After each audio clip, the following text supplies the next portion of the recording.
বলতে চাই, সুষ্ঠু ধারায় রাজনীতিতে ফিরে আসো, নাহলে তোমাদেরকেও পাছায় লাথি মেরে পাকিস্তানে ফেলে দেওয়া হবে।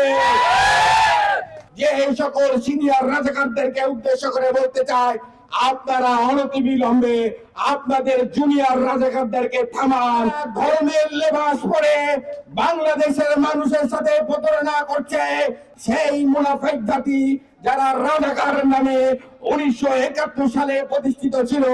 যে সকল সিনিয়র রাজাকারদেরকে উদ্দেশ্য করে বলতে চাই, আপনারা অনতিবিলম্বে আপনাদের জুনিয়র রাজাকারদেরকে থামান। এদেরকে যদি আপনি থামাতে ব্যর্থ হয়, বাংলাদেশের জনগণ এই সকল সন্ত্রাসী জুনিয়র রাজাকারদেরকে বাংলাদেশের কোন শিক্ষা প্রতিষ্ঠানে ঠাঁই দিবে না।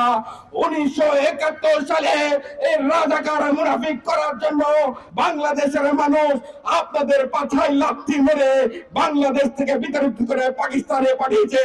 সেই জুনিয়র রাজাকারদেরকে বলতে চাই, সুষ্ঠু ধারায় রাজনীতিতে ফিরে আসো, নাহলে তোমাদেরকেও পাছায় লাথি মেরে পাকিস্তানে ফেলে দেওয়া হবে।